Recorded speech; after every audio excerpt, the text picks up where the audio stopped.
Hello, everybody. Welcome to the Q&A Cafe. Before we start, I would just like to quickly thank our sponsors,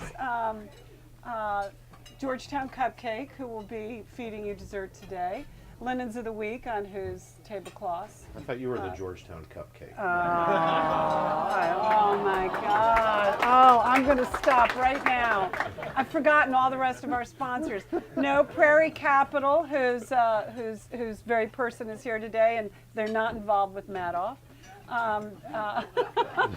The loyal friend, yes, the loyal friends of Nathan's, Rachel Pearson Associates, and Amano. So there, I got through them all. And welcome, Howard Fineman. Welcome back, Howard Fineman. Thank you very much. As I was saying not too long ago, the first time you were here, I don't even have the date, but obviously it was the Dark Ages, because I had a list here from my notes, and it was all the candidates, and of course there was a vast stage for each party then. And at the very bottom of the Democrats was Barack Obama. Can you remember back then when he was, can you remember back then? I remember when I was here last. Yes. And I remember thinking, gee, these are tougher questions than I thought they were going to be. Oh, well, not today. No, ask away. I've had half of your Bloody Marys. So. Oh, good. Well, and everybody else has had the eggnog, so. Can I say before we start, it's an honor to be here. Great to have you. And I also, as silly as this may sound on a level, it's not. This is the kind of place that makes politics not only fun, but so important and so central to our lives.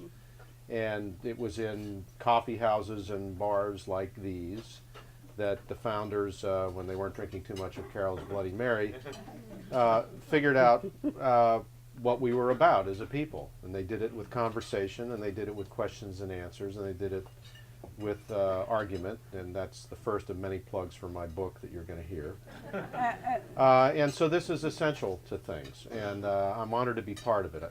Right here at the corner of Wisconsin and M, which is ground zero, or there's the Capitol, there's the White House, and then there's Nathan's. Don't you love that? And it's the three branches of government. And thank you very much, Howard. Right. And not to make light of your very nice compliment, and it's a good point. And I guess that's what the city council was thinking when they decided to let everybody drink during the inauguration until practically dawn. Yeah. That they wanted to get back to the roots of our democracy. Exactly. It's a patriotic act to stay open until 5 o'clock in the morning. It had nothing to do with tax dollars, right? Stay open until 5 o'clock in the morning. But I do remember when I was here last, and I think it was before. Do you remember the date? Do you have the date? I don't remember the date, but it was before Iowa. It was before Iowa. Well, and everything was before Iowa. Everything was before Iowa. When I first saw Obama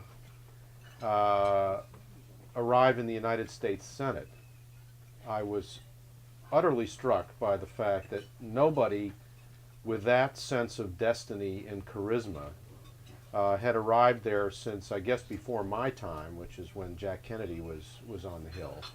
And he did have an aura about him.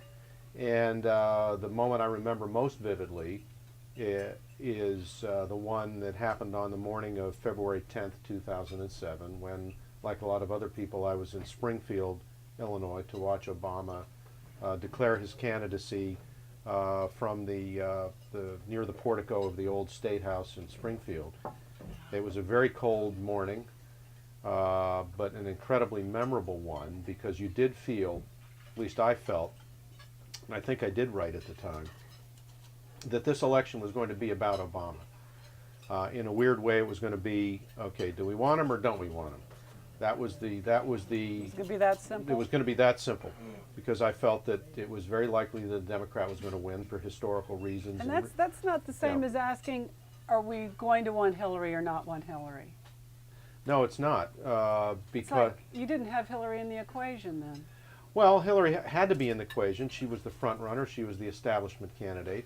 But I think because the country was so desirous of change, that the change mantra was going to overtake everything. And that's ultimately what swept Hillary away once Obama established inside position, which he was able to do because of the war.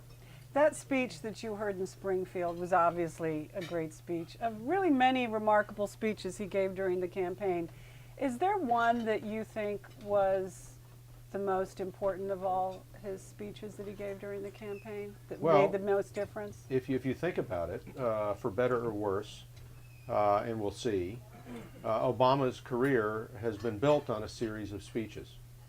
The most important one was not the one that he gave at the Democratic Convention in 2004, but the one that he gave in Chicago in 2002, when he questioned the wisdom of a war in Iraq. That allowed him ultimately to be the change candidate.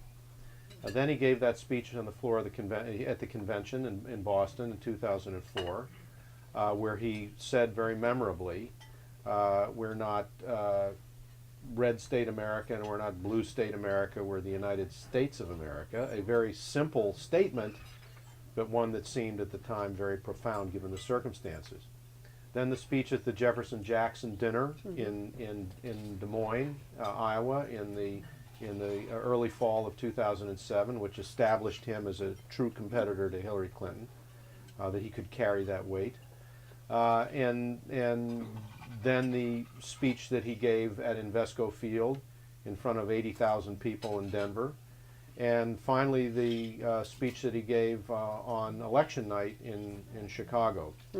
For the most part, I defy you to repeat many of the lines that he spoke. It has less to do with the lines that he spoke than the presence that he had. Well, he said that calm, right? The calm? It's the calm, it's the confidence, it's the sense of hope and destiny.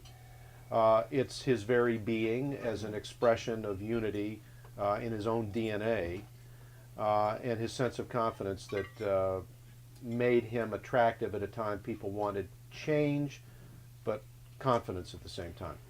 His speechwriter probably won't like you very much for saying that, but his speechwriter plays how large a role in those speeches? Favreau's his name, John Favreau. Well, he's very good, and I'm not disparaging the speeches. They're very, very good. It's a new craft the way they're doing it, right? But you have to look at the speech in the context of the larger iconography of Obama. Don't forget, Obama is the first candidate to have a symbol other than basically a waving flag as his identity on the internet and on the campaign trail. That rising sun O with the road rising to meet the future, which, by the way, we report in the Newsweek behind the scenes book Obama hated. But somebody designed it, and he said, "All right, we're stuck with it." But he had a symbol, and he was a symbol, and a lot of it was as much the music and the scene as any specific word that he spoke. And you traveled with him a lot. You were out on the campaign a lot. Did you notice him changing? Did he change? This is one of the remarkable things about Barack Obama.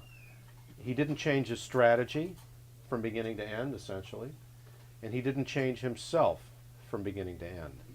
And it was the paradox of his being the change candidate and yet being the stable candidate that I think won him the election. Because people want change, but they want reassurance at the same time. And there was something about his confidence that made undecided swing voters say, you know what, I'm going to pull that lever. Yeah, I don't know that much about his background. Yeah, he said the thing about guns and religion. Yeah, there was Jeremiah Wright. Yeah, his middle name is Hussein. All that stuff. But look at the guy. Look at what seems to be his solidity and self-confidence. A guy who seems the same, if you cut right through him, he'd be the same inside as he is outside. That there's nothing secret there. That he is what he is. But so it's not Teflon. It's something. It's not Teflon. It's solid state. It's the same material. It's the same material all the way through. And I can say that having, I'm not intimate friends with him. He's a kind of cool customer. There are not that many people who are intimate friends of his. They're valued people, but I'm not one of them. But I've seen him off stage, and I've seen him in quiet moments enough to see that he's pretty much the same guy off stage as on stage. And he has that same confidence off stage as he does on camera.